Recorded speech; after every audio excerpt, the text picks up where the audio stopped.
olerola, olerolerola, olerolerola, olerolerola, olerolerola.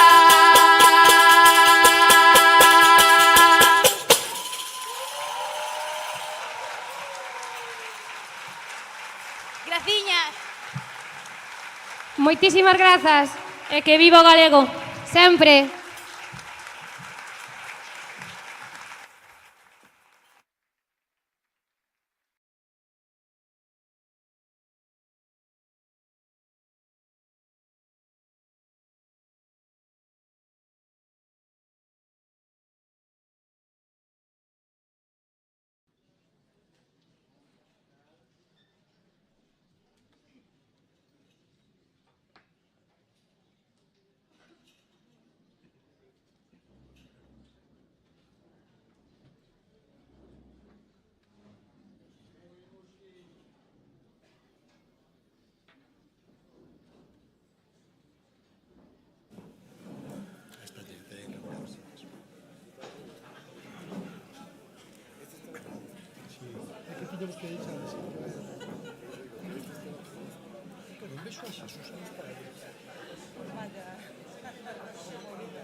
Ali podes quedar, Paco?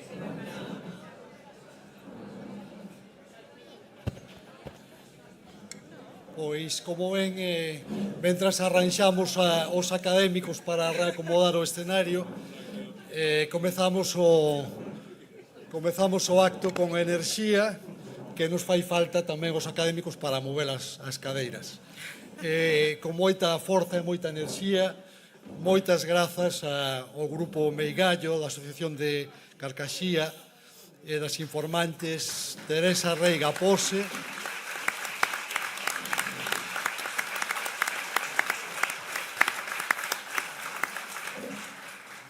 Basilia Romai Chouciño, que nos acompañaron na entrada deste salón e, sobre todo, por ese inicio enérxico que nos ofreceron as tanxugueiras que tiveron a ben acompañarnos e abrir o acto de hoxe con estas pezas tan fermosas.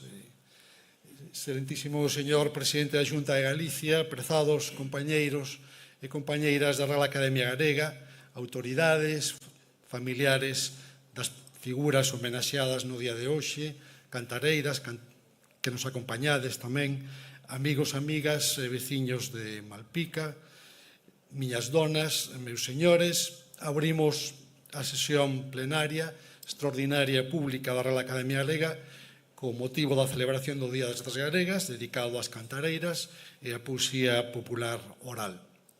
Esta sesión estáse transmitindo en directo a través da academia.gal e interpretada en linguaxe de signos por María Xesús Monterde e Carolina Lugo Creo da Organización de Xordos de Galicia, Xoga.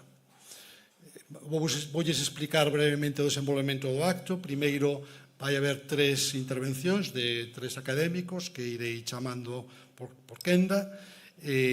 Despois darei unhas breves palabras de saúdo para rematarmos ao final de pé, pecharemos o acto coa interpretación do himno galego. Entón, en primeiro lugar, pídolle á nosa secretaria académica Ana Bullón Agrelo que dé a lectura a certificación do acordo no que se determinou que o Día das Letras Galegas do ano 2025 estaría dedicado ás cantareiras e á poesía popular oral. Eu, Ana Bullón, secretaria da Real Academia Galega, certifico que en sesión ordinaria celebrada polo Pleno desta Corporación o día 29 de xuño de 2024 se adoptou o acordo de dedicar o Día das Letras Galegas do ano 2025 ás cantareiras e á poesía popular oral. E para que así conste, expido esta certificación na cidade da Coruña o 17 de maio de 2025 co visto e prace do Presidente da Real Academia Galega, Enrique Monteagudo. Moitas grazas. Entón, imos darlle a palabra, en primeiro lugar, á académica numeraria Ana Bullón, que vai dar lectura a unha locución que titulou Poesía popular oral, tradición e futuro das letras galegas. Cando queira, pode sair o...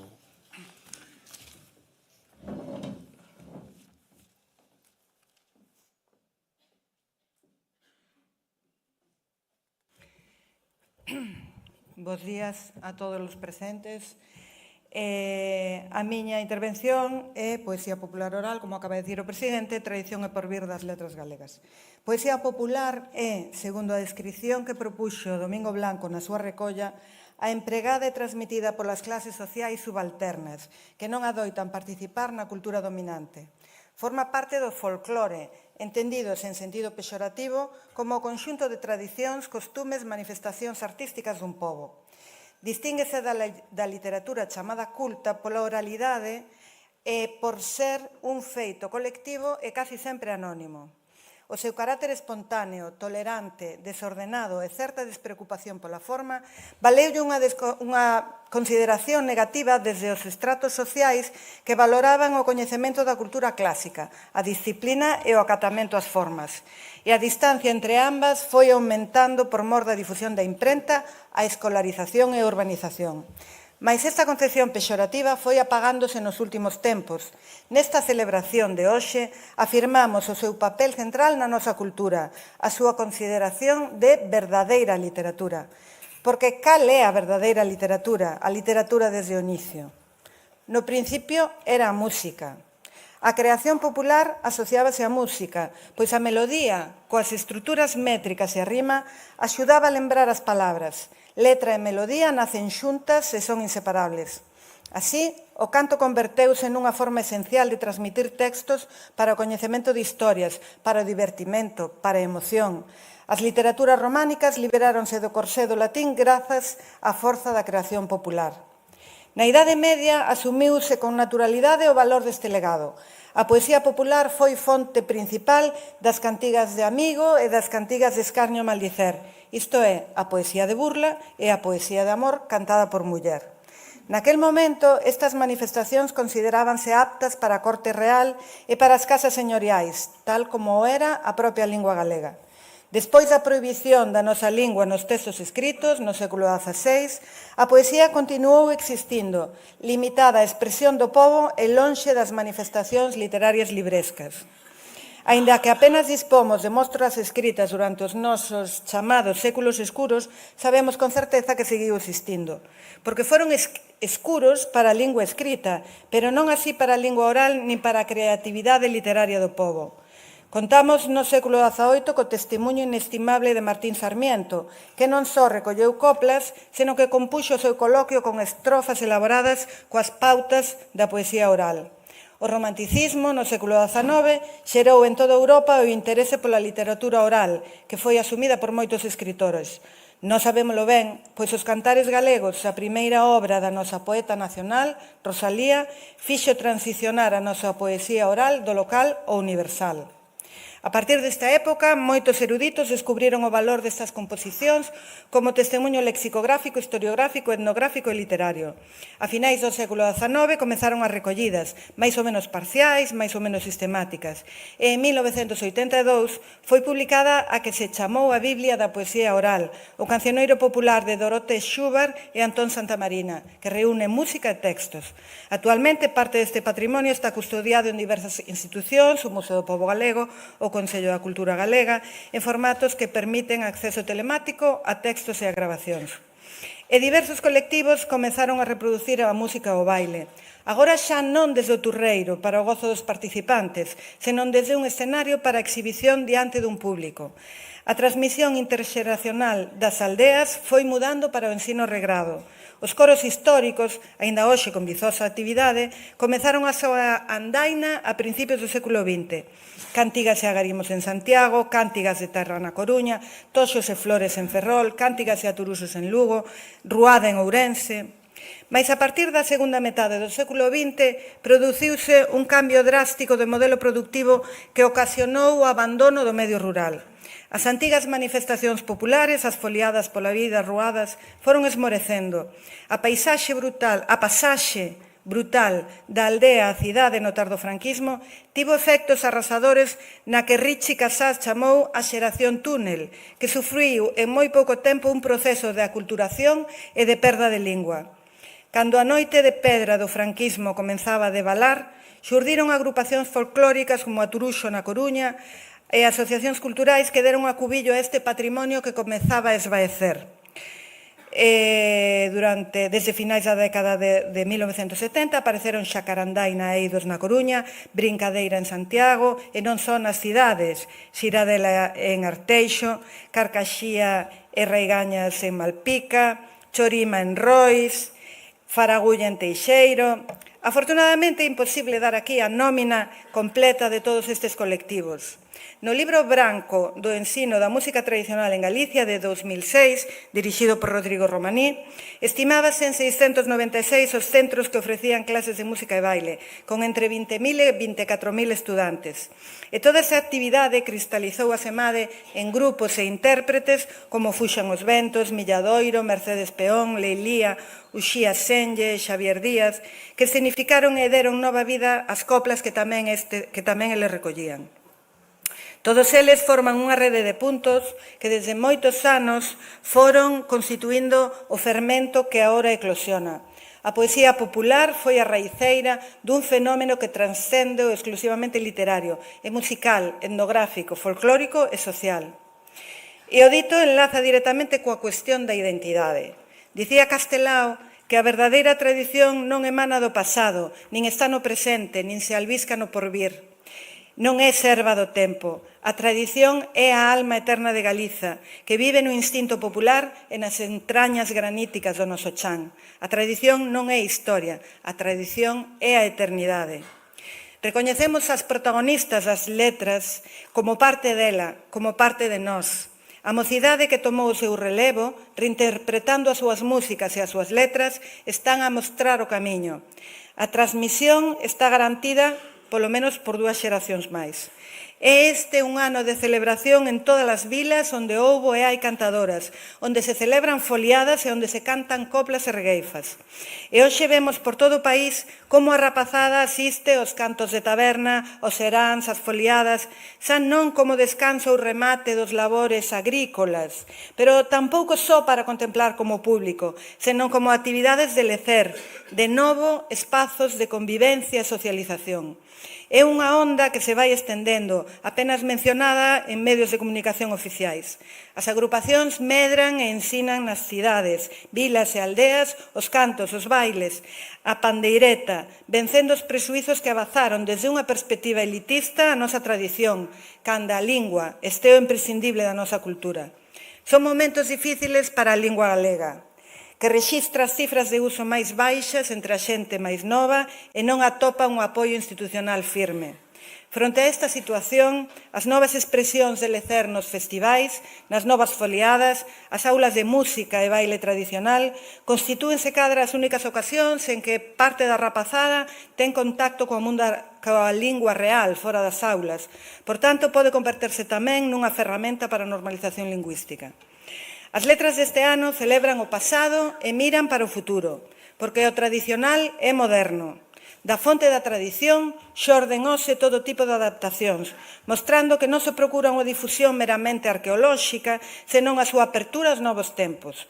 Porque, aínda que aparentemente poida semellar paradoxal, esta celebración está dedicada á xente nova. As Tanxugueiras, Faia, Baiuca, Camaño e Meixeiras, Mondra, de Ninjures e tantos outros beben dos referentes musicais propios, que son as señoras das aldeas, como asume Mercedes Peón. Resignificaron non só as palabras foliada e serán, senón tamén o contido das coplas para reivindicar a solidariedade, a sororidade, o dereito ao amor e a alegría de vivir. Revive a regueifa, o xénero de improvisación oral que Sechu Sende chamou o noso rap bravú, con voces novas como Lupe Blanco, Alba María, Xairo Derbón. Esta celebración serve tamén de vencello entre as xeracións máis vellas e as máis novas, como mostra espontánea e sincera da comunicación interxeneracional. Cal é o papel da muller en todo isto? Compañeiriña, camarada, compañeira leal, moitos antes da invención da palabra sororidade, xa se expresaba nas coplas a complicidade entre as mulleres, nunha sociedade patriarcal que tamén empregaba os versos para denigralas e para apuntalar os valores morais dunha estrutura que convertía as mulleres nas subalternas dos subalternos. Xa Sarmiento, no século XVIII, admitira a importancia da muller na creación oral. O Ilustrado incidiu no papel da muller como feito diferencial de Galicia con respecto a Castela ou a Portugal. Desde aquela, as persoas compiladoras coinciden en atribuir ás mulleres un papel destacado na creación e transmisión deste riquísimo patrimonio. Foron chamadas guardiás da memoria popular, símbolo de resistencia, empoderamento e sororidade. Cantadoras, tocadoras e bailadoras fortalecían os vencellos comunitarios no ocio colectivo, como apunta o musicólogo Beatriz Busto, probablemente inconscientes da súa forza emocional e política. Nestes tempos tan impregnados en moitos ámbitos de feroz individualismo neoliberal, vindicamos o labor da creación colectiva, das actividades compartidas. Feliz Asegade describe o vínculo que se crea na transmisión oral entre quen emite e quen recibe, que os fai para sempre parte dunha mesma realidade e copartícipes do mesmo coñecemento. Nunha acertada metáfora, o arqueólogo Xosé Gago considera as individualidades ferreñas que cobran sentido real cando colaboran nun marco de madeira circular contribuindo ao colectivo. Xavier Díaz, que se recoñece gaiteiro de orixe, reivindica a pandeireta como verdadeiro instrumento nacional. Pois sí, somos un país de pandeireta, somos pandeireteiras. A celebración deste ano está centrada nunha área específica de Galicia, polas comarcas de Ordes, Bergantiños e Fisterra. Pero o cancioneiro está viva por toda Galicia e aínda hoxe se seguen a recoller coplas. É tradición viva, agora tamén apoñada por xente moi nova que descobre este patrimonio. Aínda que hai un enorme número de mulleres das que consta que transmitiron e compuxeron estes saberes populares, non sempre é doado atopar datos sobre elas, dado o carácter anónimo da transmisión popular. As mulleres tocaban e cantaban en espazos privados ou nos eirados das aldeas e non buscaban ningún tipo de recoñecemento ou gratificación. Esta homenaxe pretende esvaer a néboa que invisibiliza as súas figuras, darlles nomes e apelidos ás súas voces. Enténdase, pois, que non están todas as que son, senón que se buscou unha mostra representativa destas figuras que coidaron, arrequeceron e transmitiron a nosa tradición. A elección das homenaxeadas non é casual. Foron refrendadas pola súa calidade por persoas musicólogas, investigadoras e compiladoras. Todas elas eran mulleres fortes, rexas, criadas no medio rural, onde aprenderon os cantos e bailes e pasaron por circunstancias difíciles na vida. Algunhas foron fillas de solteira, feito que quizás lles dou máis liberdade para o canto e a baile, pois non eran tan dependentes das convencións sociais. Varias tiveron que emigrar a diversos sitios de Europa ou ás cidades, deixando en todo caso o seu lar tradicional, trasplantadas a un tipo de vida totalmente diferente da que non tiñan referentes. Algunhas eran ágrafas e, aínda así, posuían un gran coñecemento cultural e material e souberon transmitir o rico patrimonio de que eran depositarias, comunicados xeración tras xeración, agora para o futuro. Adolfina Casas Rama e Rosa Casas Rama eran tía e sobrinhas, cantadoras e pandeireteiras. Naceron na vila de Igrexa de Cerceda e morreron na Coruña. Beberon desde a infancia os cantos populares. Coa coacción da súa estadía en Galicia, Doroté Xúbar chegou á vila da Igrexa e gravounas para o cancioneiro popular galego. Doroté ficou sorprendida pola variedade das melodías achegadas por Rosa e Adolfina e a originalidade das súas coplas, algunhas únicas no repertorio galego. Tamén eran boas improvisadoras, malia a regueifa non ser práctica común na comarca de Ordes.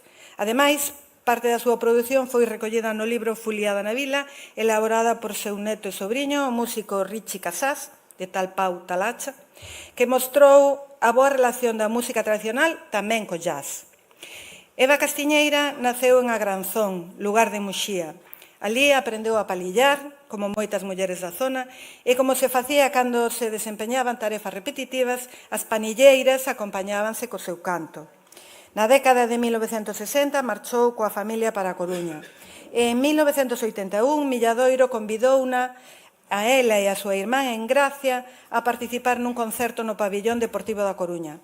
As primeiras pandeireteiras en actuar cun grupo folk. E Rodrigo Romaní gravouna para facer un disco, Recolleita, donde tamén figuraba Florencio López, o cego dos Vilares, outro dos grandes da música popular. Algúnas das súas melodías publicáronse no disco de Milladoiro Galicia no País das Maravillas. Xavier Díaz interpretou o Valse da Granzón e fíxose moi coñecida unha melodía popularizada por Pinto de Herbón para a regueifa. Leilía editou en 2012 o disco Consentimento, dedicado á súa memoria. Inclúe a Xota de Eva, cantada por ela, que xa morrera en 2008. Prudencia e Asunción Garrigo da Meixenda, Manuela Lema Villar e Teresa García Prieto son as pandereiteiras de Mens, un grupo formado por varias mulleres nacidas nos lugares de Asalo de Mens, en Malpica. Forman parte da homenaxe ás 4 que se asustaban aos requisitos da candidatura, pero obviamente de forma implícita as demais tamén están presentes, Teresa Lema Varela e Adela Rei Torrado. Integradas na Asociación Folclórica Turuxo, cando actuaron por primeira vez en público no Teatro Colón da Coruña en 1972, deixaron a audiencia admirada pola súa velencia artística. Tiñan entre 49 e 67 anos e vestían de negro conforme a norma social do momento das mulleres maiores, quitados os panos de caxemira que lle daban color á súa roupa. Por iso as chamaron tamén as velliñas de Mens. Viaxaron por Europa e América e participaron en varios programas de televisión. Con elas fixose evidente que, ademais dos gaiteiros, as cantadoras e pandeireteiras eran elementos sociais do folclore galego. Para rematar, A proposta da Academia foi refrendada pola sociedade galega con entusiasmo. Por todo o país se alzaron voces para apoiar un recoñecemento que se estimaba merecido e necesario. Escolleuse Cantareira como palabra do ano, xurdiron novas publicacións e recollidas en medios de comunicación de papel, páxinas web, creáronse produtos audiovisuais, actividades en centros de ensino para a xente nova, centros de día para a posta en valor dos sabores dos petrucios. Así pois, honramos as nosas devanceiras como a memoria do noso pobo, pois termaron da nosa lingua e aínda hoxe seguen a establecer vencellos entre o pasado, o presente e o porvir. Con elas, en fin, queremos alientar a forza viva da tradición.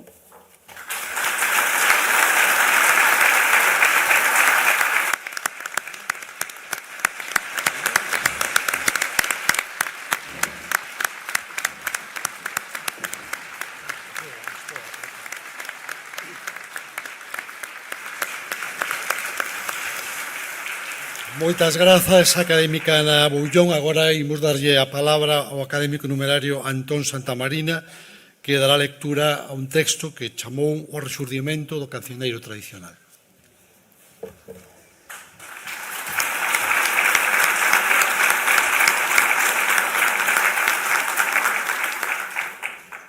Neste relatorio vou referirme a cousas que vin desde que teño cordanza.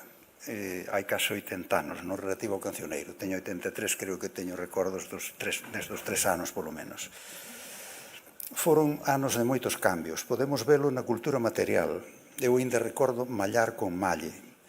Hoxe moitos elementos que se usaban daquela están desaparecidos. E xa non hai carros, nin hai xugos, nin muiños, tampouco hai xastres, nin costureiras, nin cesteiros, nin zoqueiros, nin albeites. Por non hai case nin curas. Por mencionar cousas e oficios que aparecen moito no cancioneiro. Cando eu nacín, na aldea había 25 casas con lume. Hoxe quedan 7, só 2 con posibilidade de perdurar. Os fornos hai máis de 50 anos que non se acende ningún. Por favor, Antón, achega un pouco o micro. Vale. Achégate máis o micro. Falando da cultura espiritual, especificamente do cantigueiro, pasou algo parecido. Nos anos 28, 29 e 33, dous filólogos de Hamburgo fixeron investigacións filolóxicas pola miña terra, pola Fonsagrada e arredores. Recolleron tamén cántigas que lles valeron para un artigo nunha revista que publicaban eles no ano 37, A vida rural como motivo das cántigas populares galegas. Nese traballo analizan a riqueza e valor literario das nosas cántigas e dan unha mostra de alrededor dun 100 delas, prácticamente todas coñecidas e cantadas por min. Que nacín 5 ou 6 anos despois de 7 anos despois de que pasaran eles por ali. Nestas cántigas recollidas por estes filólogos aparece como tema o escenario o millo, a castaña, o liño, o carro, a sega, a malla, o gando, a fonte, o prado, o muiño, o pan da fornada, fiar, tecer, a costureira, o cura, as relacións de veciñanza e así por diante. O cantigueiro daquela era, e aínda nos anos 40 e 50, cando eu era neno, era como un espello da vida campesiña, como unha vida que hoxe xa non existe, máis que no recordo de vellos como a min. Naquele ambiente dos anos 40 e 50 foi onde formei o meu pequeno repertorio. En primeiro lugar, cos membros da miña familia, os da xeración de meu avó, nacidos no século XIX, os de meu pai, Benjamín, nacido no 14, tío Enrique, no 10. E despois de infancia pasaron varios anos nos que estiven ausente da aldea por razóns de estudo, pero no ano 68 volvín á comarca para recoller materiais para a miña tese que trataba de asuntos lingüísticos, a fala do Vale do Sugarna. Daquela xa andaba eu cun aparello de gravar e de paso que preguntaba por palabras, comecei tamén a interesarme por cantigas e tive idea de recollelas. E así foi como comecei a notar tamén a aprender cántigas diferentes das que aprendera alrededor do meu campanario. Lembro informantes moi bons en aldeas da parroquia de San Martín e nas veciñas. Ali gravei reis, para Belén camina la hermosa niña, moitos reis. E romances todos en castelán, Conde Flores, o Gerineldo, a Gallarda, o Conde Preso e bastantes máis. Cantos narrativos en galego, como a Rufina, e coplas, naturalmente. A maior parte dos suxeitos que oín e entrevistei eran simplemente transmisores. Non compoñían o que cantaban, pero máis ou menos pola data en que eu nacín aínda había trovadores. Non cheguei a coñecer case ningún, ou se os coñecín non foi pola súa condición de trovadores, entre outras razóns porque os cantares que compoñían adoitaban ser de escarnio e preferían guardar o anonimato. Pero coñecín varias persoas da idade de meu pai que eran algo do escarnio. Vela aquí un exemplo, non sei se podo cantalo. É un veciño dun lugar que se chama Pereira. É Francisco de Pireira, era novuesa, vai vello, embelleceu entre tempo por ser o castal do pueblo. Outra.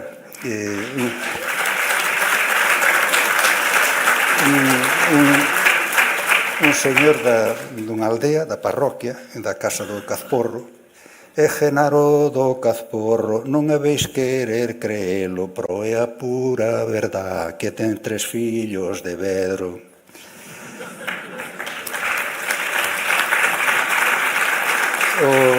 O meu tío avó Jesús facía cantares mentres toqueaba, o tío Enrique facías cando cadraba todas horas. Estas composicións non se difundían máis aló do ámbito familiar, pouco máis. Pero houve unha composición que podemos datar no ano 37, o romance do comandante Moreno, relata a matanza do comandante e outros 16 do batallón Galicia escapaban a pé desde Asturias, camiño da Coruña, cando se desfixo a fronte, ao chegar ao cebo na raia, pediron pousada nunha casa, que lle deixasen dormir na palleira. Os da casa mandaron aviso aos falanxistas da Fonsagrada que se presentaron no cebo de madrugada e ali mataron os 17. Enterráronos na raia un pouco máis aló. Este crime conmocionou a comarca, inspirou un poeta anónimo, hoxe sabemos quen é, Daniel de Ferreirous, que compuxo e musicou un romance que se difundiu por toda a redonda. E recoñemos versións na Fonsagrada, nos Oscos, en Grandas, na Ribeira de Piquín, en Navia de Suarna, en Becerreá. Empeza, poden oílo na internet se buscan Comandante Moreno, vídeo dunha veciña miña que o canta, é espectacular. Empeza así: en el pueblo del acebo, pueblo de pocos amigos, donde matan a los hombres después de muchos martirios. E logo continúa cos martirios que fan a esta xente. Poño estes exemplos e podría poñer máis, para que se vexa que aínda polos anos 40 non enmudecera de todo a musa popular. De datas posteriores, polo menos na comarca oriental, non podo dar fe de nada. Quedan os repentizadores, pero iso xa é outra cousa. Na Fonsagrada, como se sabe, non había tradición de requeifar. No repertorio popular da miña primeira acordanza había moitas cántigas en castelán. Entre elas están os romances históricos. Son os mesmos romances que atopamos no resto da península e fora dela. En Portugal, en Cataluña, estaban adaptados aos idiomas respectivos, pero en Galicia circulaban en castelán ou nunha mestura lingüística entre castelán e galego. Tamén os reis estaban maioritariamente en castelán. Pero non só iso, había moitas coplas e outros xéneros de cántigas populares en castelán. Na terra de fronteira, onde eu veño, cantábanse bastantes cántigas asturianas. En Oviedo non me caso, e en Xixonló pongo en duda, etc. Pero non era só cantigas da raia. Viñan de máis lonxe, chegaban a Fonsagrada de Fisterra, porque as cántigas tamén viaxan. E no noso caso, a proximidade idiomática favorecía esta penetración. E a xente tamén viaxaba. Os meus 4 avós estiveron en Cuba. O meu tío avó Xesús tamén estivo en Cuba e despois foi ás Segas a Pampliega, a Valladolid, e máis tarde ás Minas a Tineo. Por poñer exemplos da casa, prácticamente todas as casas dos veciños era igual. Tamén estaba o servizo militar e moitos deses viaxeiros volvían con cántigas. Despois veu o fonógrafo polos anos 20, máis tarde radio, cando houve luz, e dai para diante xa a historia coñecida. E todo isto provocou unha difusión enorme dos cantares en castelán, por todas partes, mesmo en aldeas como a miña. Meu pai e meus tíos e moitos veciños, igual que moitos galegos, eran entusiastas cantadores de cantares que xa non eran anónimos como os de Gardel, a Piquer, Imperio Argentino, Angelillo, Miguel de Molina, por citar cantantes antes da guerra. Despois da guerra pola Corredeiras de San Martín xa non se sentía ou se sentía menos o Dame Lume Sara que as coplas cantadores andaluces que da seguinte xeneración, de Antonio Molina, de Juanito Valderrama, de Manolo Escobar, e outros de Adiós me España querido, a Campanera, centos quizás non, pero moitísimas. Esta invasión da música castelá é non tradicional, pero sí moi popular, é un feito ben coñecido, e non sería malo se non fose acompañado tamén do esquecemento do noso. Hai unha queixa sobre esta perda que xa ven de vello. No ano 1987, Filgueira, nun adral, cita unhas palabras de Cuevillas que adiantan en moitos anos o lamento que acabo de formular. Estas son as palabras de Cuevillas. Verso, cantar y melodía que nos acreditaban como el pueblo más lírico de toda la tierra, se van para no volver, empujados por algo que suena gangosamente a través de los altavoces, pero empujado, digo eu en negrita, una enfermedad de nuestro carácter que nos lleva a abandonar todo lo nuestro. O musicólogo madrileño José Incenga, en 1888, sen queixarse da perda, predicía tamén que la majestuosa locomotora, ou seja, o progreso, acabaría asimilando Galicia cada vez máis al resto de la península e borrará todos los elementos que desde la época romana formaban lo que pudiéramos llamar su identidad provincial. Pero o certo é que a nosa resistencia a asimilación foi bastante grande. A locomotora non fixo tanto estrago nin tan rápido como vaticinaba Incenga. E, ademais, no século XIX empezaron a aparecer eruditos que recolleron as coplas de romances, Saco e Arce, Pérez Ballesteros e outros. E a partir do ano 1875 empezaron a aparecer orfeóns que ían protagonizar o comezo dun cambio porque recollían e harmonizaban cántigas e levábanas por primeira vez ao escenario e pouco despois aos discos. Todos estes orfeóns ían formando o seu repertorio con cántigas que recollían e harmonizaban. Un pouco á zaga viñeron tamén os musicólogos, entre os que merecen lembranza especial Casto San Pedro, naturalmente Tornere, Baligali e, últimamente, Dorotea Schubert, por citar só os que son cancioneiros xerais. E sigo coas cousas novas que vin. Na década dos 70, á parte dos coros, empezan a aparecer grupos musicais e persoas, artistas individuais, que incorporan a música popular, ou se quere ora, mellor dito, o folk ou o neofolk aos seus repertorios.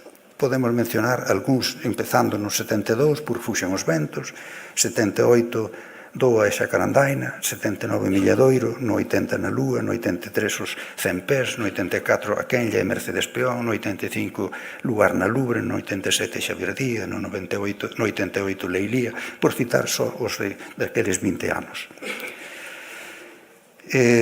Merecen unha mención especial dous grupos, un deles é Xacarandaina, que non é propiamente un coro, senón unha escola musical e de baile, e a Turuxo, que descubriu as pandereteiras de Mens e que se incorporou aos seus espectáculos. Iso foi só o empezo, porque despois moitos artistas folk, varios deles saídos da escola de Xacarandaina, como o caso de Xavier Díaz ou Mercedes Peón, comezaron a recorrer Galicia coas súas gravadoras buscando informantes e gravando cántigas que despois se interpretaban nos escenarios, diante de milleiros de persoas, que as difundían tamén nos seus discos. Cambiou o escenario, a función da cántiga ou da peza instrumental. Agora xa non é un fenómeno rural, senón urbano, ou máis urbano que rural. Pero a tradición segue aínda que sexa de outro xeito. E isto tivo varias consecuencias positivas. A primeira delas é que a nosa música tradicional se foi volvendo cada vez máis popular durante estes últimos 50 anos.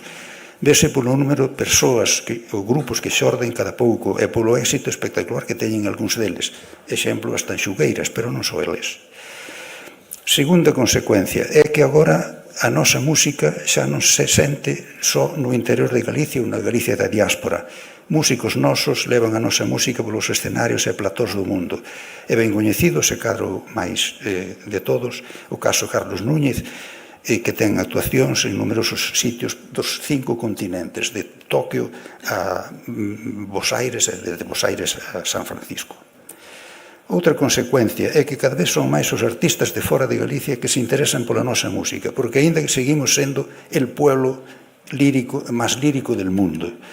Non levo moi ben de conta cantos, pero podo recordar algúns como exemplo, de sona. Yo-Yo Ma, o célebre chelista, inclúe nun disco Songs of Joy and Peace pezas galegas de Cristina Pato e David Salvado. Jordi Savall grabou un disco enteiro de danzas, cántigas e cantos da terra. O acordeonista Kepa Junquera grabou un disco enteiro de Galiza de cantares galegos, porque lles impresionou moito a nosa música. Cuarta consecuencia é que o número de cantadores e instrumentistas individuais ou en grupo non para de crecer de ano en ano. E, finalmente, un dato positivo máis que botaba de menos Schubert, en varios conservatorios de Galicia está presente a música tradicional. Todo isto é síntoma dun resurdimento sen precedentes e que, na miña opinión, probablemente veu para quedarse, porque, aínda que ás veces me pregunto que vai pasar cando se xubilen todos estes que, desde a década dos 40 e 70, foron capaces de darlle pulo á música popular, cando na aldea xa estaba esmorecendo, os Milladoiro, Leilía, Mercedes Peón, Xavier Díaz, Pancho Álvarez, Asuxías, Carlos Núñez, Germán Díaz e outros, hai indicios de que todos eles fixeron escola e contribuíron a desmontar o prexuízo, ou sexa, auto-odio, que tanto enfadaba a Cuevillas. A causa desta transmisión, a cadea desta transmisión de momento está garantida, porque hoxe vemos infinidade de nenos que asisten ás clases de canto, percusión, instrumentos, nas tradescolas que hai espalladas por toda Galicia.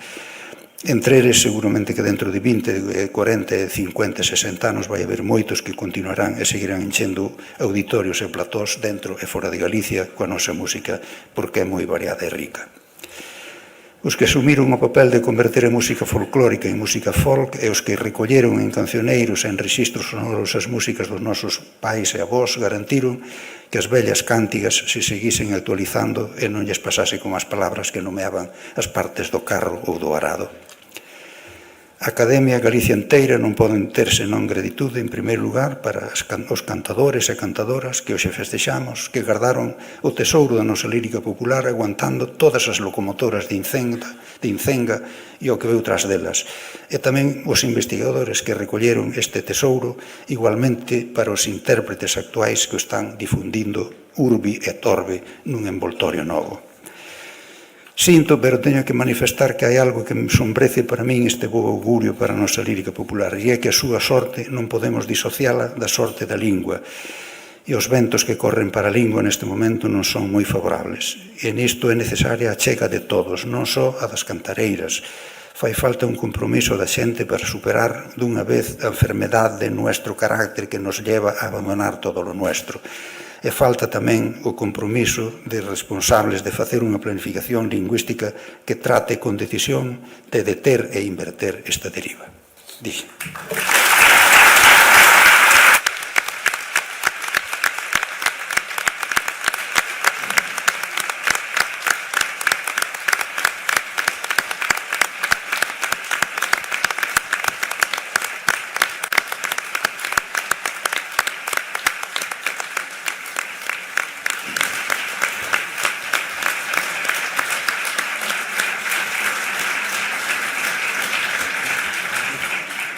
Moitas grazas, Antón Santamarina. Agora ten a quenda de palabra o académico de número, o noso expresidente, o noso decano, Xesús Alonso Montero, que titulou a súa intervención Sustancia poética e relevancia artística no cancioneiro de tradición oral, discurso académico e defensa e ilustración da musa popular galega.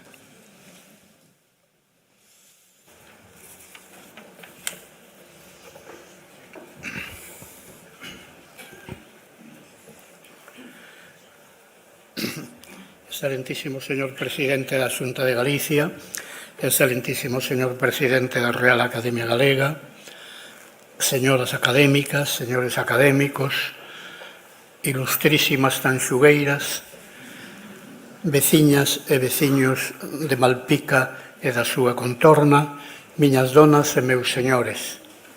En efecto, como dixo o señor presidente, a miña intervención titúlase Sustancia poética e relevancia artística no cancioneiro da tradición oral, discurso académico en defensa e ilustración da musa popular galega. Non debo omitir a quen lle dedico esta alocución que vai ser recollida como as precedentes no Boletín da Real Academia Galega, que é a institución pública dentro de poucos meses. Dedico estas palabras a dous escritores italianos do século XX, a Antonio Gramsci, que fixo valiosas incursións no eido do folclore literario nos cuaderni del carcere escritos nas prisións fascistas de Mussolini, e a Pier Paolo Pasolini, autor da antoloxía La poesía popular italiana. Non o teño aquí, pero non me resisto a facerlles chegar algo no que estou pensando desde que acabo de ler o título da antoloxía que preparou no ano 1960 aquel gran escritor e cineasta que se chamaba Pasolini, La poesía popular italiana. Nese libro aparece unha cántiga na que pensei cando as tanxugueiras cantaban, porque cantaron unha versión desa cántiga. Miña nai, como é tan pobre cando non ten que me dar, encheme a cara de bicos e despois rompe a chorar. Probablemente do folclore universal, probablemente é dun poeta ou dunha poeta popular que viviu esa situación tan dramática, socialmente dramática, e compuxo esa cántiga que se canta en tantos idiomas e que hai versións bastante distintas dela. Hai algunha xente que aínda pensa que o asunto das cantareiras ou da música popular ten que ver co folclore no sentido non moi positivo deste termo. O folclore tan serio que produciu, ademais dunha lírica amorosa verdadeiramente extraordinaria, produciu cántigas de protesta social como esta. Miña nai, como é tan pobre, cando non ten que me dar, encheme a cara de bicos e despois rompe a chorar. Insisto nisto, que non estaba no meu guión persoal, porque son consciente, como todos vostedes, que estamos inaugurando unha etapa caótica da historia universal presidida por un señor que ten nome e apelido Donald Trump, e está ben que nunha época presidida lamentablemente por un home destas características se teñan en conta as cántigas que recolleu un humanista italiano no ano 1960 que se chamaba Pasolini. Primeiro capítulo. Unha poesía con biografía popular. Homenaxeamos neste Día das Letras Galegas textos que viviron durante séculos ás veces no curso da tradición oral. Son textos anónimos, cantados de xeración en xeración, fundamentalmente por xente do común, no campo, na ribeira, na montaña e nas vilas e cidades.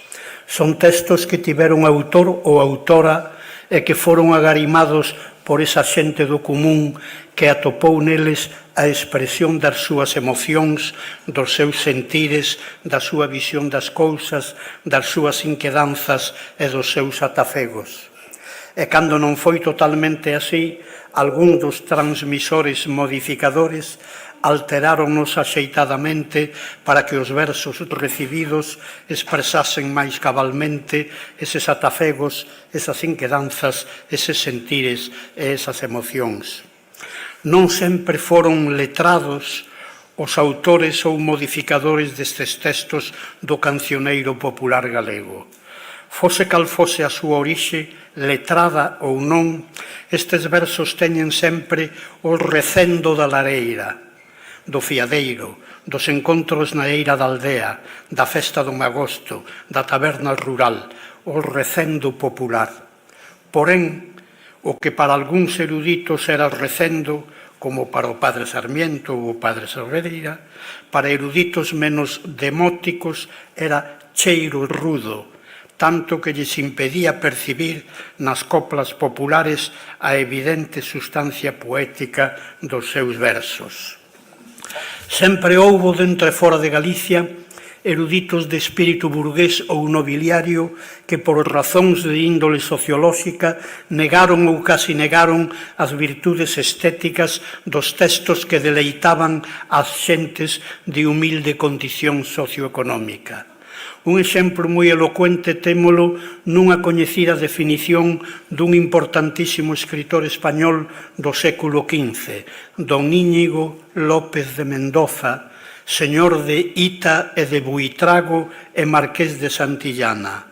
O marqués por antonomasia, tras referirse ás tres clases de autores literarios, sublimes, medios e ínfimos, xulga ínfimos aquellos que facen estes romances e cantares de que las gentes de baja e servil condición se alegran.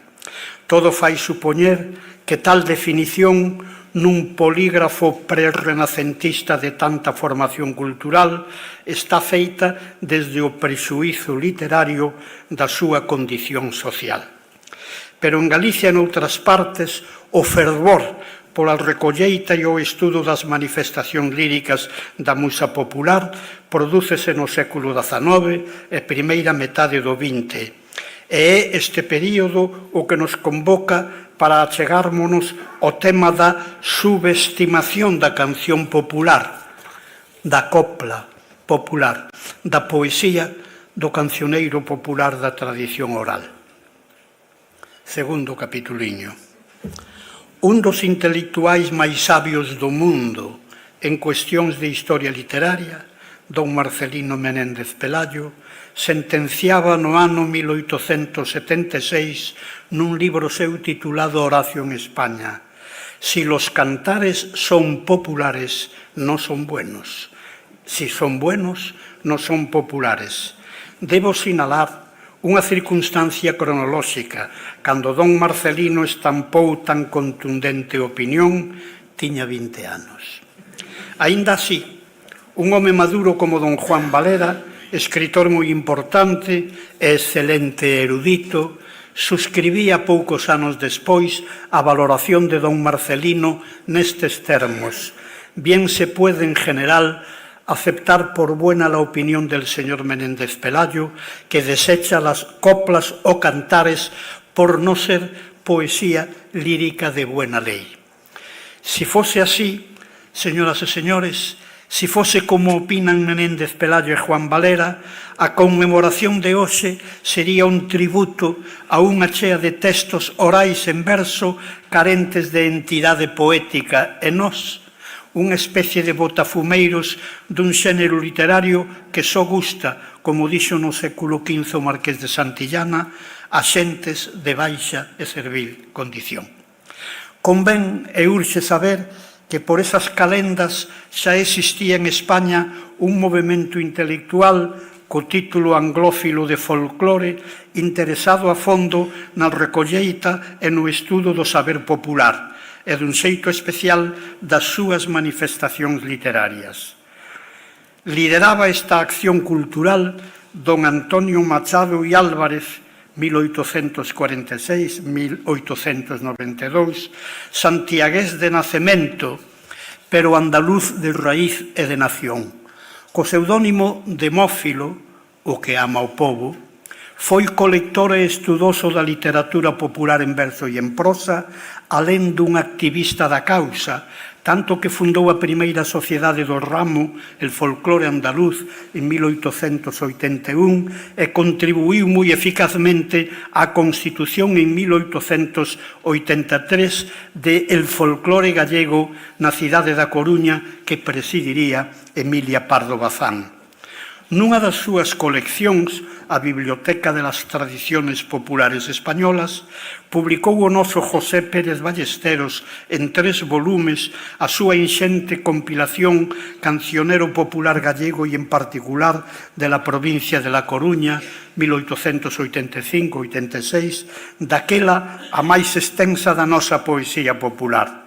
De todo isto, tiña noticias sen dúbida Menéndez Pelayo, que nunca viu con vos ollos o acontecer intelectual da institución libre de enseñanza coa que Demófilo, seu pai, outros parentes tiñan sólidos vencellos.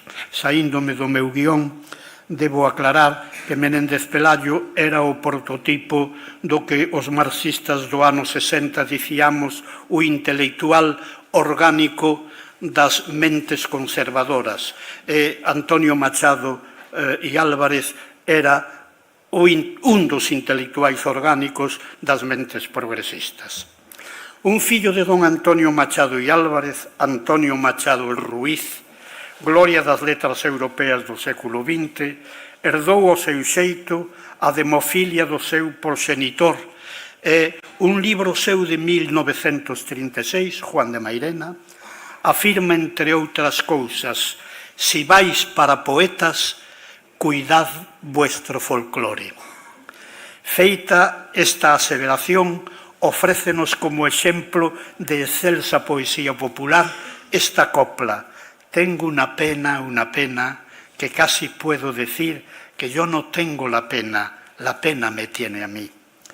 Pero isto acontecía en 1936, ou sexa, 60 anos despois da rotunda opinión negacionista dun home de letras tan ilustre como Menéndez Pelayo. Chovera desde aquela moito e os gustos sobre a poeticidade dos cantares da tradición oral mudaran moito. Hai máis.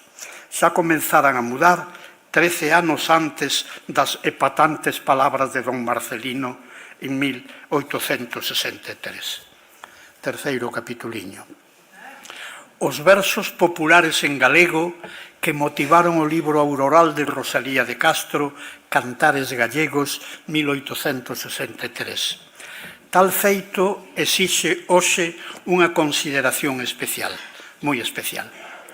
Lémbrese que 13 anos antes, en maio de 1863, Rosalía de Castro editara en Vigo o seu primeiro libro en idioma galego, Cantares Gallegos, libro que ten sido cualificado verbo da literatura galega moderna, de auroral, de fundacional, de xerminal, etc. Para entendermos tal libro na súa magnitude e no seu simbolismo, compre coñecer a situación espiritual da creadora nos momentos en que escribía cada un dos poemas. Rosalía de Castro, cando escribe calquera deles, non está motivada por unha mágoa, por un desexo, por unha ilusión, por un latexo amoroso, por unha tristura, como teñen feito centenares de poetas desde que a poesía lírica existe.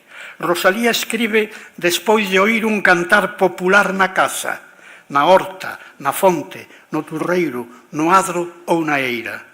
Xa no fogar, nesa hora ou tempo despois, recordando o cantar que a conmovera, escribe unhas decenas de versos seus motivados pola cántiga popular que actuara de célula xerminal. O cantar popular, o cantar gallego, así se pronunciaba, grafado en cursiva en calquera edición deste volumen, actuará, reitero, de motivación poética, de célula xerminal, de sustancia seminal da composición da que Rosalía de Castro é a súa autora xurídica. Pero os versos dela hai que lelos inexcusablemente en función da copla oral que os suscitou. Xa aquí asomémonos ao tempo e ao universo dos primeiros vos lectores de Cantares Gallegos, o libro auroral de 1863. Eu estou convencido de que eses vos lectores, non moitos probablemente, bateron por primeira vez nas súas biografías de letraferidos con 4 realidades culturais. A. Unha presa de textos escritos por quen posuía un alto e un peculiar talento poético. B. Un feixe de versos proferidos por unha voz de muller, por unha Safo do país que ninguén agardaba. C. Un libro de poemas escritos na lingua B do país, é dicir, nunha lingua socialmente desestimada que nestes poemas concretos era percibida como a súa expresión cabal, como a luva exixida polos poemas mesmos. E D. Aqueles lectores atopáronse con cántigas populares que, por certo, oíran cantar as súas criadas, aos seus xornaleiros, as súas mandadeiras e algúns veciños de poucas ou nulas letras. Para aqueles lectores sensibles, abogados, farmacéuticos, chantres como o da Catedral de Salamanca, esas cántigas populares eran, como para o Marqués de Santillana, cousa que deleitaba as xentes de baixa servil condición, circunstancia que, segundo moitos deles, non lles confería sustancia poética, dimensión artística a tales cántigas. Estes cantares, polo feito de compareceren nun libro grande e especial de poemas, dos que eran ademais inspiradores, adquirían un estatus inesperado. Así pois, para tales lectores, estes cantares eran vós, aínda sendo populares, o que aconteceu 13 anos antes do anatema de Menéndez Pelayo.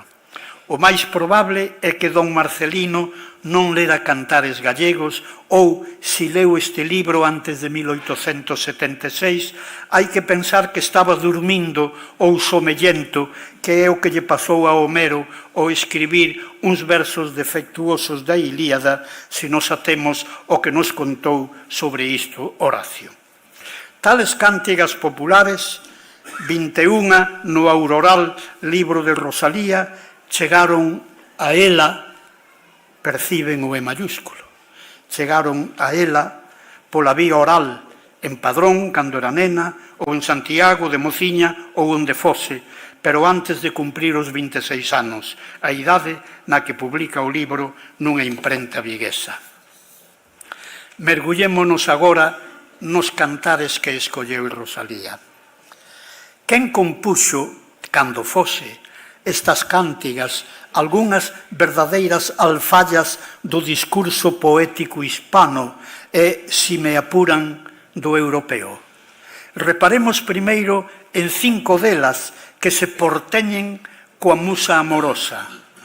A rula que viudou xurou de non ser casada, nin pousar en ramo verde, nin beber da llaugua clara. Llaugua, está claro, como ademais insiste Anxo Angueira na súa magnífica edición.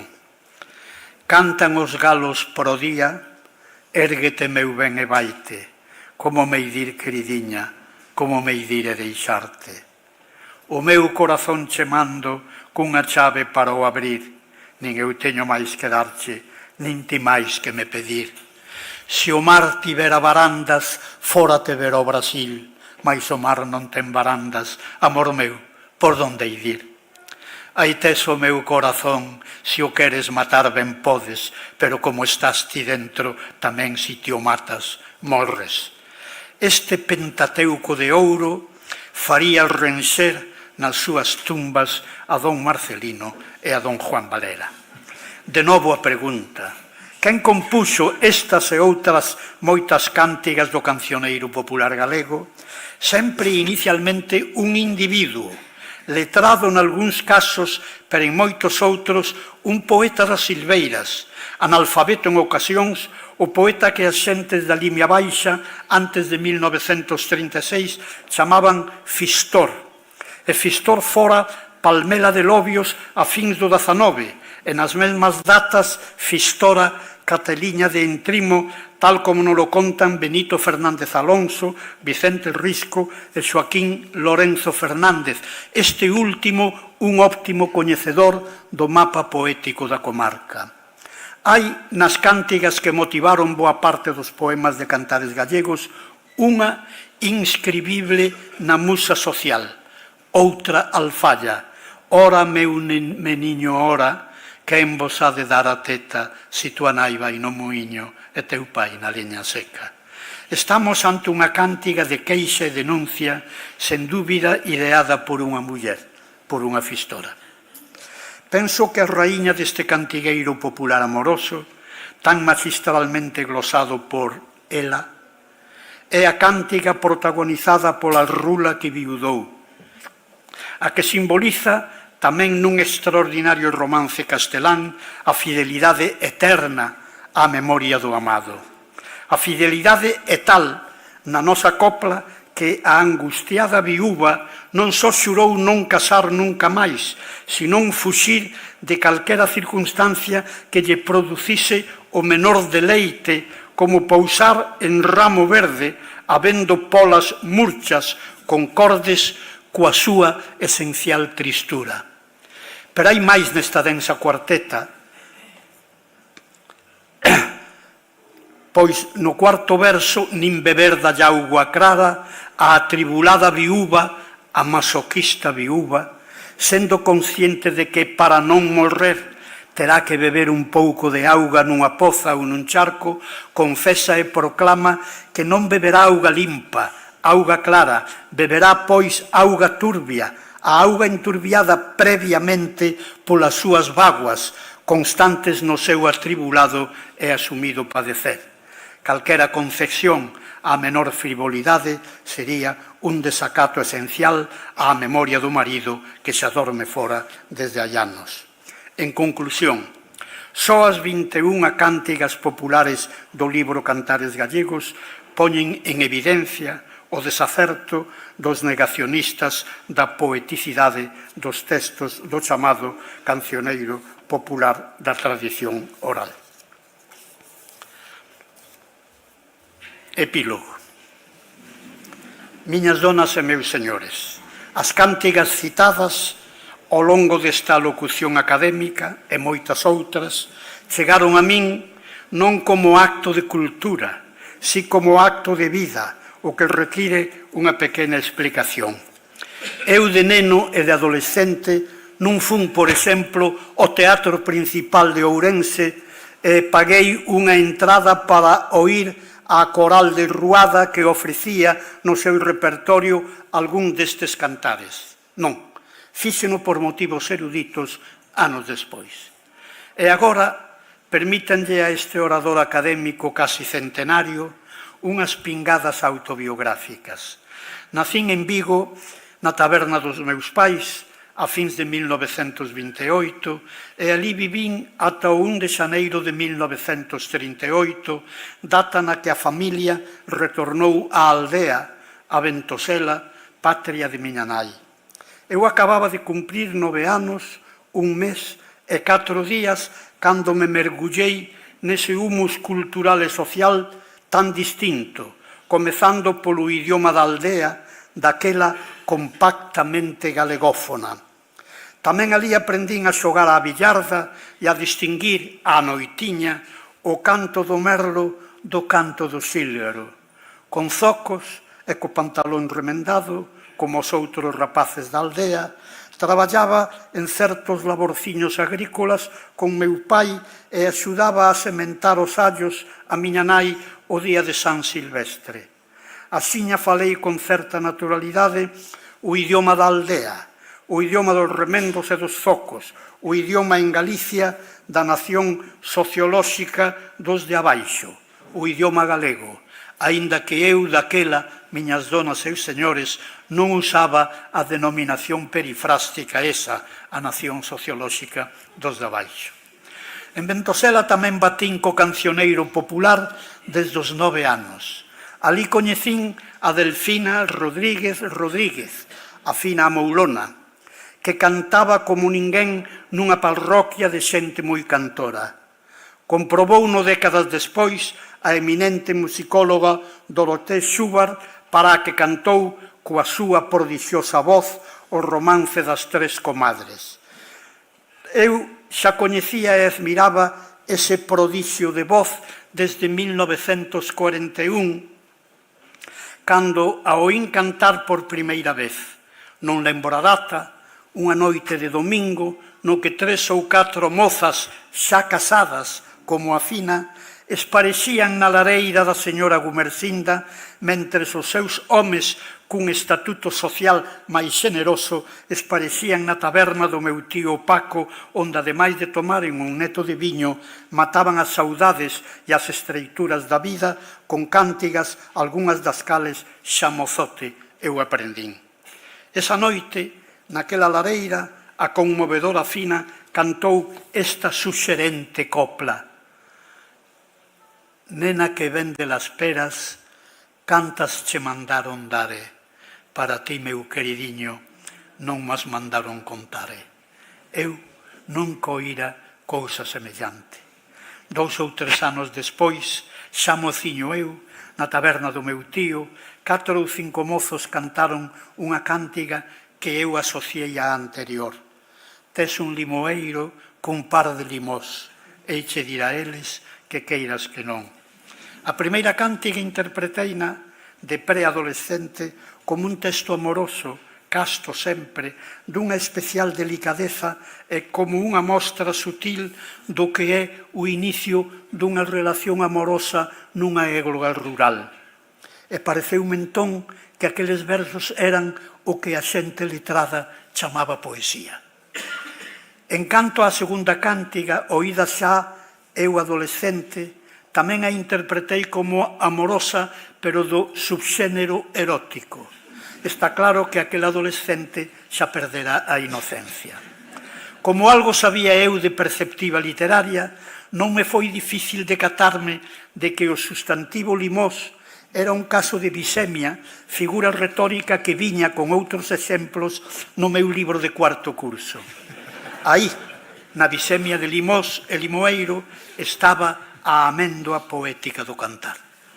Así pois, foron estes 2 textos populares formulados na lingua da miña nación sociolóxica os que me fixeron sospeitar que existían no mundo textos que, ademais de informaren sobre algo, facíano dun xeito e cun tipo de recursos idiomáticos que convertían a eses textos, segundo a xente letrada, en poesía. Fun alumno na Universidade Central, Madrid, no curso 52-53 de don Dámaso Alonso, un dos filólogos hispánicos máis sabios á hora de explicar a poeticidade dos textos. Pois ben, eu non descubrín a poesía na Universidade Central, fíxeno nas lareiras e nas tabernas do Ribeiro de Miño, na Universidade Rural e Cotiá dos meus anos da infancia e da adolescencia. Esa foi a miña primeira universidade, e quizáis foron os textos populares citados e algúns outros semellantes os que operaron na cerna do meu espírito juvenil para que en 1948 eu decidise, ante o desconcerto dos meus pais, estudar filoloxía. A filoloxía, miñas donas e meus señores, etimolóxicamente, é o amor á palabra, o compromiso coas palabras, tamén coas palabras cantadas e ás veces creadas nas fontes, nos camiños, nas lareiras, nos xogos e nos fiadeiros da nosa infancia rural. Son as palabras que a comezos do século XX engallolaron a aquel apaixonado cidadán e extraordinario artista de Rianxo. Lembrade o episodio. Cando a Castelao lle preguntaron en 1945, moi lonxe el de Galicia, que cántigas populares recordaba con máis agarimo, escribiu de contado 4 cántigas amorosas, unha, a primeira, este tesouro lírico digno dos que inspiraron a Rosalía de Castro.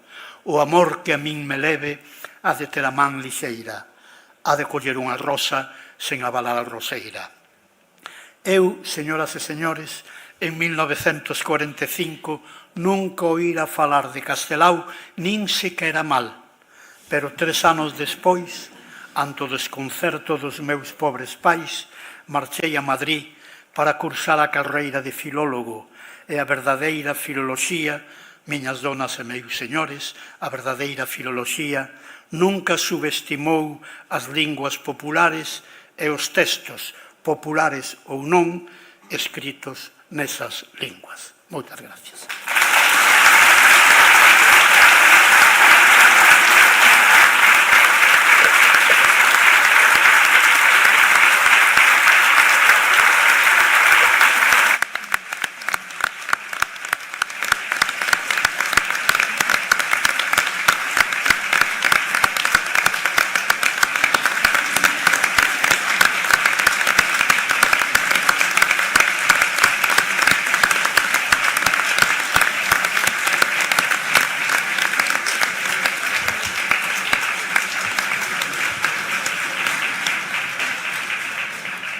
Moitas grazas, señor Xus Alonso Montero.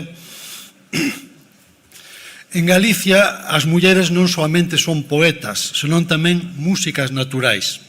En Castela, Portugal e outras provincias, os homes son os que compoñen as coplas e inventan os tons e aires. E así se ve que neste xénero de coplas populares falan os homes coas mulleres.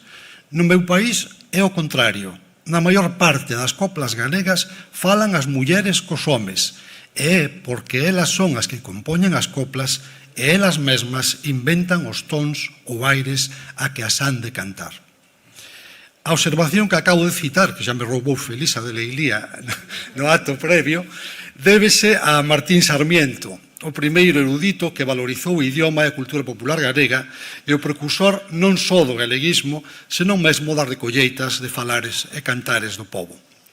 Deixou na escrita no seu tratado Memorias para a Historia da Poesía e Poetas Españoles que rematou en 1745, hai case 300 anos.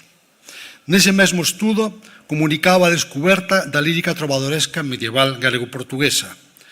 Precisamente, o xénero poético máis singular desta, dentro do panorama lírico da Europa medieval, é a cantiga de amigo, composición posta en boca dunha muller.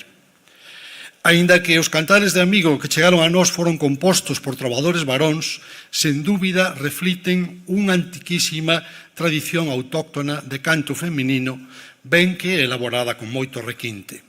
Varios destes cantares presentan escenas de mozas cantando, como acontece naquela do xograr Lourenço, que comeza: tres mozas cantaban de amor, moi fremusiñas pastores, moi coitadas dos amores, e dixo un alí, mia señor, dizede amigas comigo o cantar do meu amigo.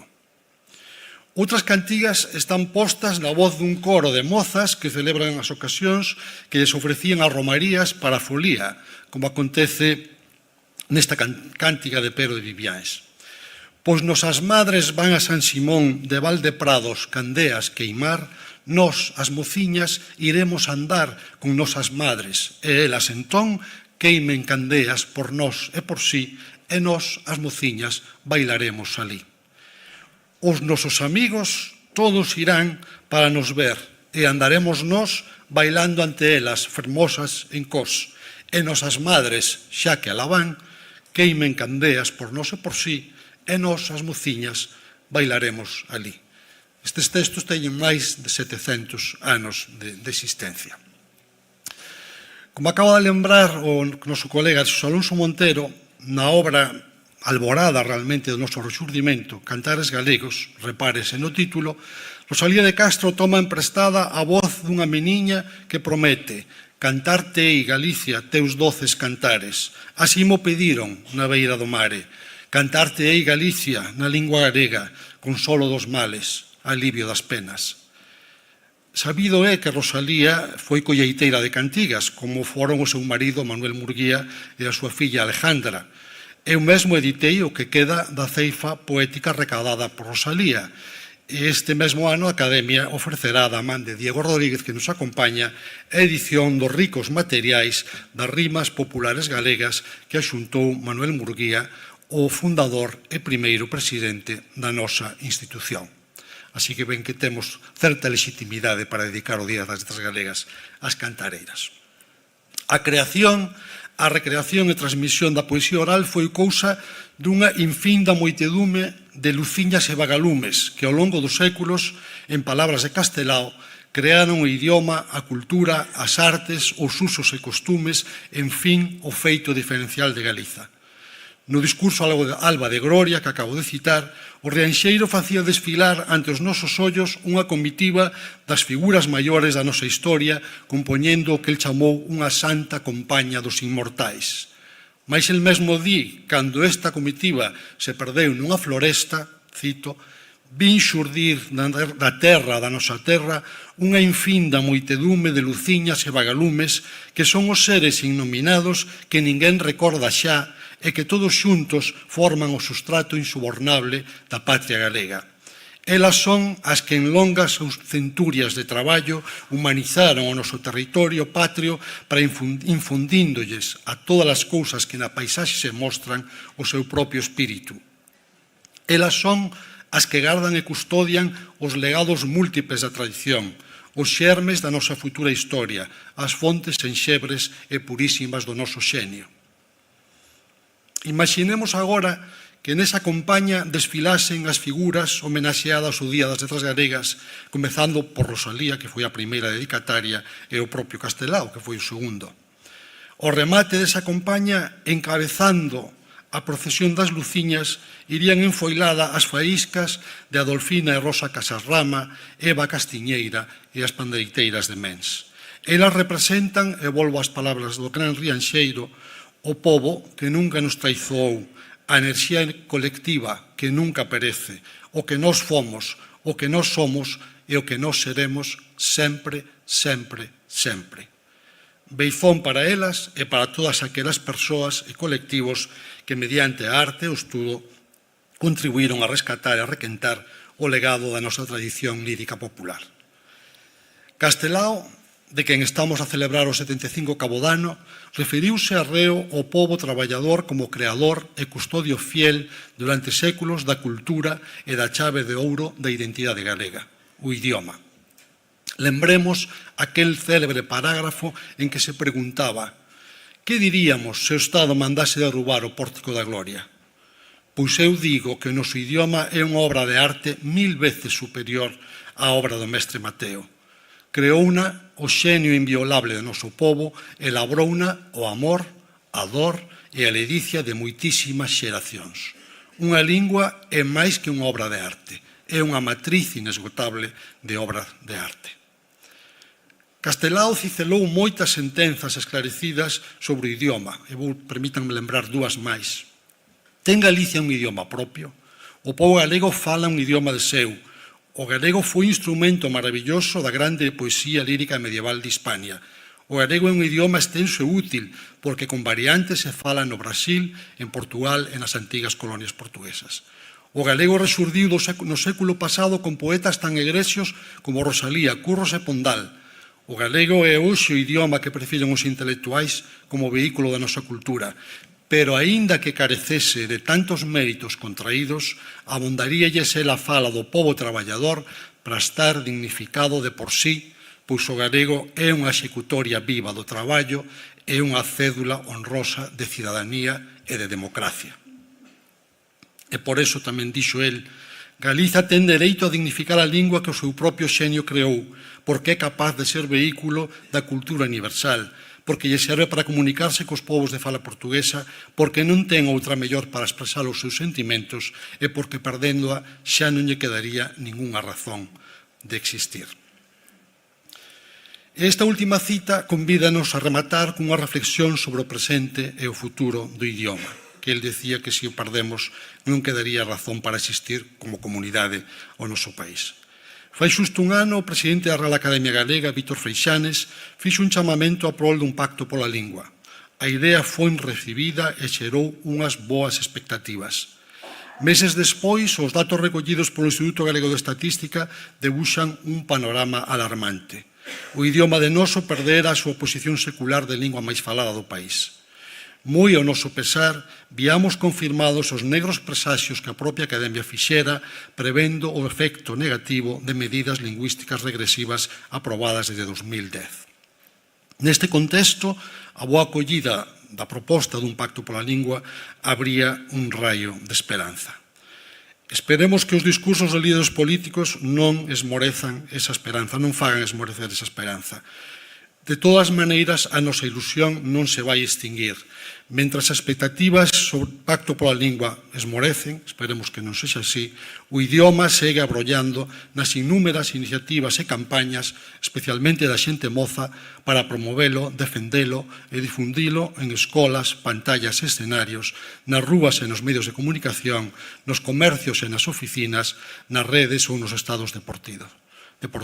Velaí temos o exemplo luminoso das cantareiras, que fixeron foliada co idioma a través dos séculos, exemplo seguido por moitas mozas representadas hoxe aquí polas tanxugueiras, que proxectan, como moitas outras xentes mozas, a nosa tradición cara a futuro. Velaí temos o exemplo desa tradición que se estaba extinguindo e que a xente nova foi capaz de coller e darlle nova vida. E velaquí temos tamén o exemplo da xente de Bergantiños e de toda a Costa da Morte, a fouta xente da Beira-Mar, orgullosa da nosa fala, que a conservou, a usa e a transmite contra vento e marea. Para desatarmos os nós que atrapallan o galego precisamos mensaxes de entusiasmo, pero teñen que ir acompañadas de compromisos tangibles. E sóbranos acenos reticentes e accións facareñas. Temos que ser quen de sair dunha vez do bucle interminable das polémicas estériles e das retóricas ocas, alleas ao alento dunha cidadanía inqueda que aspira a ver o idioma do país convertido nunha lingua normal.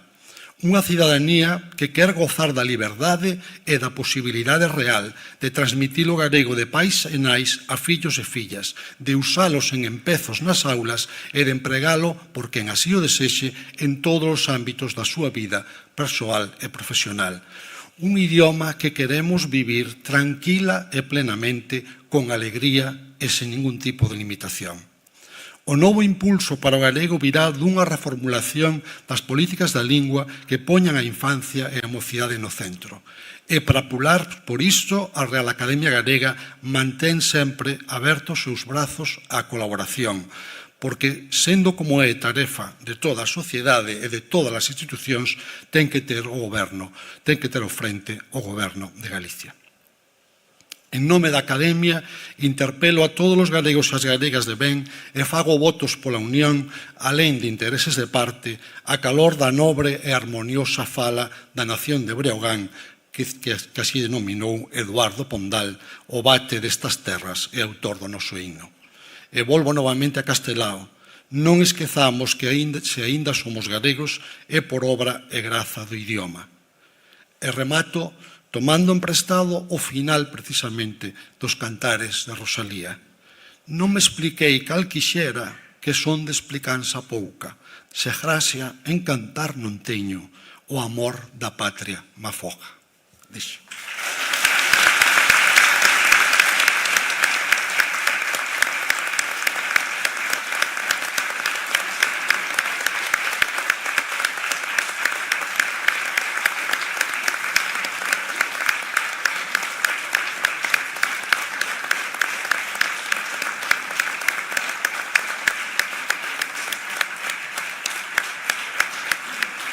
Non podemos rematar este acto sin agradecer a presenza, en primeiro lugar, do presidente da Xunta de Galicia, Alfonso Rueda, que un ano máis nos honra coa súa compañía nesta sesión plenaria extraordinaria da Real Academia Galega. E, por suposto, o noso recoñecemento e afecto para as familias de Rosa e Adolfina Casás, Eva Castiñeira, Prudencia e Asunción Garrido Meixenda, Manuela Lama e Teresa García Prieto. Recibiron vostedes como agasallo a publicación As Cantareiras e a Poesía Popular Oral, editada pola Academia con ocasión deste día, o cuidado de Manuel Rico Berea, que nos acompaña hoxe aquí e a quen lle agradecemos a súa xenerosa colaboración. E temos que agradecer tamén a presenza do presidente do Parlamento de Galicia, Miguel Ángel Santalices, do delegado do Goberno, Pedro Blanco Lobeiras, e da subdelegada da Coruña, María Rivas López, do conselleiro de Cultura, Lingua e Xuventude, José López Campos, e de Educación, Román Rodríguez González, do secretario xeral da Lingua, Valentín García Gómez, e do director xeral de Cultura, Anxo Lorenzo, da Valedora do Pobo, Dolores Fernández Galiño, do presidente da Diputación da Coruña, Valentín González Formoso, dos representantes dos grupos parlamentarios Alberto Pazos, polo Partido Popular de Galicia, Daniel Pérez, do Bloque Nacionalista Galego, e Xosé Ramón Gómez Besteiro, do Partido dos Socialistas de Galicia. Dos alcaldes de Coristanco e Laxe e dos concelleiros e concelleiras de Muxía e Cerdeda. Dos reitores das Universidades da Coruña e de Santiago de Compostela, Ricardo Cao e Antonio López, do presidente da Real Academia de Belas Artes, Manuel Quintana Martelo, da presidenta do Museo do Pobo Galego, Concha Losada, do presidente da Fundación Otero Pedrallo, Eduardo López Pereira, do director da Fundación Penzol, Xosé Soutullo. Para rematar, o noso moi especial agradecemento ao Concello de Malpica, ao seu alcalde, Eduardo Parga, e a Concelleira de Cultura, Noelia Freixeiro, que desde o primeiro momento acolleron a proposta de celebrarmos este pleno en Malpica con auténtico entusiasmo. Agradecemento que prego que fagan extensivo aos membros da corporación, moitos deles acompañándonos hoxe nesta sala. E, por suposto, o persoal técnico que nos brindou a súa inestimable axuda para a organización deste acto. Levántase a sesión plenaria coa interpretación do himno galego na voz de Icía Varela, acompañada na guitarra por Xaquín Rama. Poñémonos en pé.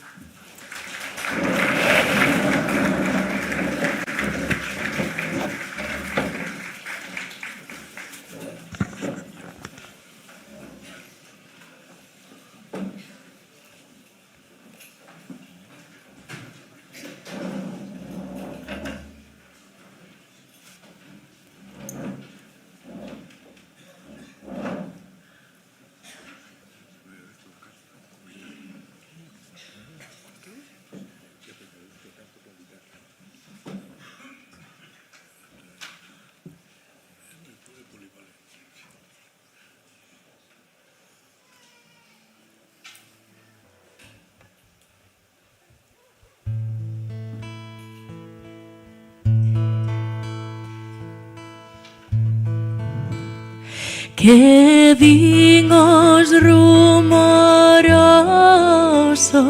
na costa verdescente, o raio transparente do plácido luar. Que din as altas copas de escuro arume arpado, co seu ben compasado, monótono fungar do teu verdor cinguido e de benignos astros, con fin dos verdes castros e valeroso chan. Non desa esquecemento da inxuria o rudo encono, despertado teu sono, fogar de Breogán. Os voces generosos a nosa voz entenden, en con arrobo atenden o noso ronco son. Mais os ignorantes e feridos e duros, imbéciles escuros, non nos entenden, non. Os tempos son chegados dos bardos das edades, que as vosas vaguedades cumprido fin terán. Pois donde quer xigante a nosa voz pregoa, a redención da boa nazón de Breogán, nazón de Breogán, de Breogán, nazón de Breogán, de Breogán.